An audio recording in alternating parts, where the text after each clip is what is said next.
So ayun nga guys, nandito nga tayo ngayon sa Bitungol, Norsagaray, Bulacan dahil mayroon naman tayong nadaanan ng pangmalakasan na lugawan. Bukod sa masarap nilang lugawan guys, ay napakaganda ng lugar. Kumbaga nakaka-relax at parang nasa New Zealand guys. Tara, samahan niyo ako mag-food trip. Tara, let's go.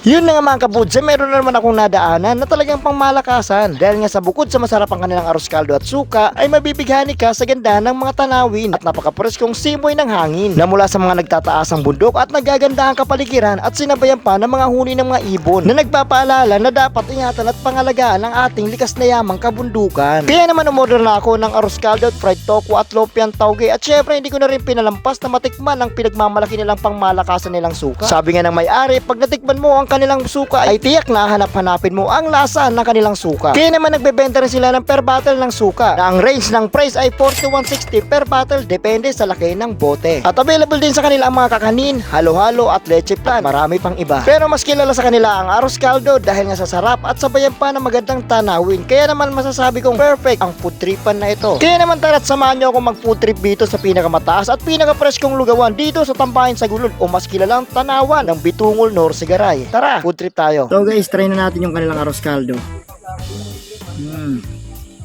Malalasa mo yung chicken flavored nila, yung broth na ginamit sa kanilang arroz caldo. Sulit guys. So guys, try naman natin ngayon ang lumpia tauge. Paborito kong lumpia tauge guys. Saka syempre, pinartneran ng kanilang masarap na sausawan guys. Cheers. Masarap talaga yung tauge. Grabe, panalo. Ang sarap ng tauge nila guys. Yung sausawan nila guys, yung suka, masarap. May konting suntok sa hang, yung tamis at saka yung asim naghahalo guys. Kaya solid. Yung guys, try naman natin ang kanilang kwek-kwek guys. So, manipis lang yung kanyang coating ng kanyang kwek-kwek. Kumbaga unang kagat, itlog agad. Sarap.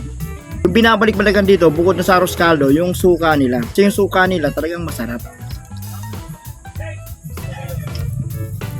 May magkiteko tayo ng suka. Tokwa. Siyempre tokwa, normal lang naman tokwa talaga. Ang nagpapalasa talaga yan, yung suka guys. Cheers. Iba talaga suka nila. Sarap.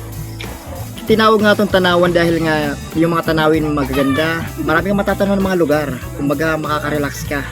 Parang nasa New Zealand talaga guys eh. Sabi nga na may-ari dito guys, yung lugar na to, tinawag na tanawan, ang nagpangal daw ay mga bata ng mga customer nila. Siguro yung mga bata ay natuwa, nakagandahan sa area, kaya tinawag tong tanawan. Pero ngayon, mas kilala siyang pangalan na Tambayan sa Gulod dahil maraming nagtatambay dito guys.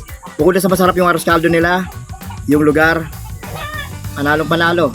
Kaya sa mga gusto pumunta dito guys, pumunta lang kayo dito sa may Bitungol, Norsagaray, Bulacan.